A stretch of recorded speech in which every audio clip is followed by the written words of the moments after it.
తెలంగాణ భవన్లో హరీష్ రావు మాట్లాడుతున్నారు. లైవ్ లో చూద్దాం. 31,000 కోట్లని చెప్పారు. బడ్జెట్లోనేమో 26,000 కోట్లే పెట్టినరు. మరి ఎవరికి ఎగబెడతారు? 26,000 కోట్లు ఏ రకంగా సరిపోతాయి అని చెప్పి ఆ రోజు అసెంబ్లీలో గట్టిగా నిలదీసినాం. రైతు రుణమాఫీ మీద, రైతు భరోసా మీద అసెంబ్లీలో చర్చ పెట్టాలని చెప్పి పట్టుబట్టాం. కానీ ప్రభుత్వం శాసనసభను వాయిదా వేసుకొని ముఖం చాటేసి చర్చ పెట్టకుండానే అసెంబ్లీలో పారిపోయింది, చేతులెత్తింది కాంగ్రెస్ ప్రభుత్వం. మరి మొన్న 15 ఆగస్టు నాడు ముఖ్యమంత్రి గారు ఖమ్మం జిల్లాలో మాట్లాడుతూ రుణమాఫీ అయిపోయిందని ప్రకటించిండు. సరే, నిజంగానే చేసిండేమో లెక్కలు చూసినాం. లెక్కలు చూస్తే ఆయన చేసింది 17,000 కోట్లు 22 లక్షల మంది రైతులకు మాత్రమే చేసిండ్రు. అసెంబ్లీ ఎన్నికలప్పుడు ఏం చెప్పిండ్రు? 40,000 కోట్లు అని చెప్పిండ్రు. ఇప్పుడు తీరా చేసింది 17,000 కోట్లు, అంటే 23,000 కోట్లు కోత పెట్టిండ్రు. ఇచ్చింది తక్కువ, కోత పెట్టింది ఎక్కువ. ఇచ్చింది 17,000 కోట్లు, కోత పెట్టింది 23,000 కోట్లు. పార్లమెంట్ ఎన్నికలప్పుడు ఏం చెప్పిండు? పోనీ ముఖ్యమంత్రి స్వయంగా చెప్పిండు, పార్లమెంట్ ఎన్నికల్లో చెప్పిండు.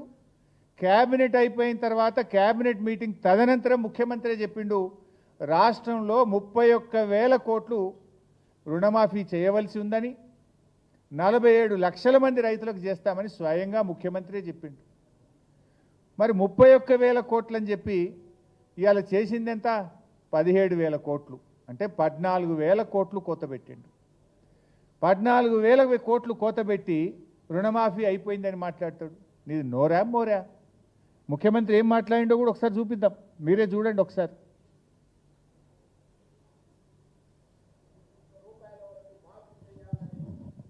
మా మంత్రివర్గంలో మేము నిర్ణయం తీసుకున్నాము. ఈ రుణాలు మాఫీ చేయడానికి దాదాపుగా 31,000 కోట్ల రూపాయలు అవసరం అవుతున్నది. జూలై 18న మొదలు పెడితే ఇవాళ 15 ఆగస్టు, సరిగ్గా 27 రోజుల్లో 18,000 కోట్ల రూపాయలు రైతుల ఖాతాలోకి బదిలీ చేసిన ప్రభుత్వం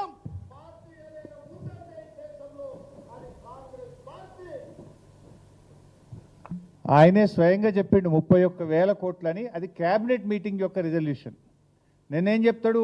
ఖమ్మంలో 18,000 కోట్లు చేసిన అంటాడు. నువ్వు మరి 31,000 కోట్లు అని చెప్పిన నువ్వు 18,000 కోట్లు చేస్తే మరి రుణమాఫీ సంపూర్ణంగా అయినట్టా కానట్టా? ఏ రకంగా ఇది సంపూర్ణంగా అయినట్టు? రైతుల సంఖ్య నువ్వు ఆ రోజు 47 లక్షలని చెప్పినావు, కానీ నిన్నటి వరకు 3 విడతల్లో రుణమాఫీ అయిన రైతులు కేవలం 22 లక్షలు మాత్రమే. అంటే 47 లక్షల రైతులు అని చెప్పి నువ్వు 22 లక్షల మంది రైతులకు మాత్రమే రుణమాఫీ చేసినావు. అంటే ఇది కేవలం 46% మంది రైతులకు మాత్రమే ఈరోజు రుణమాఫీ జరిగింది. అంటే సుమారు 25 లక్షల మంది రైతులకు ఇవాళ రుణమాఫీ నువ్వు ఎగనామం పెట్టినావు. 25 లక్షల మందికి రుణమాఫీ చేయకుండా, 54% రైతులకు రుణమాఫీ చేయకుండా నువ్వు రుణమాఫీ అయిపోయిందని చెప్పి గొంతు బిగ్గరగా చేసుకొని అరిచినంత మాత్రాన రుణమాఫీ జరుగుతుందా?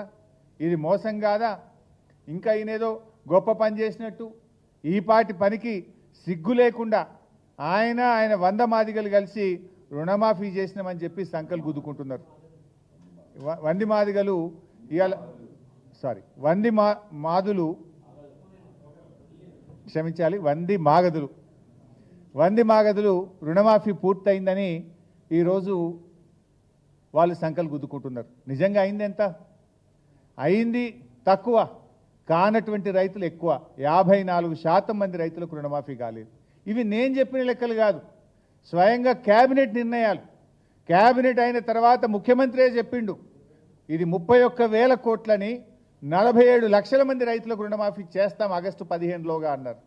క్యాబినెట్ నిర్ణయం అన్నారు, కానీ చేసింది 17,000 కోట్లు, జరిగింది 22 లక్షల మంది రైతులకు. అంటే ఈ ప్రభుత్వం ఇవాళ రుణమాఫీ విషయంలో పూర్తిగా ఫెయిల్ అయిపోయిందని చెప్పి మనం చక్కగా చెప్పుకోవడానికి అవకాశం ఉంది. ఇప్పుడు ఎట్లుందంటే, చెప్పటోనికి చెవుడైనా వినటోనికన్నా వివేకం ఉంటుంది కదా. నువ్వు నీ ముఖ్యమంత్రి కుర్చీలో కూర్చున్న నోటికి వచ్చిన మాట్లాడుతావు, కానీ వినే ప్రజలు నేనేమనుకోవాలి? ఆ పదవికున్న గౌరవం పోదా?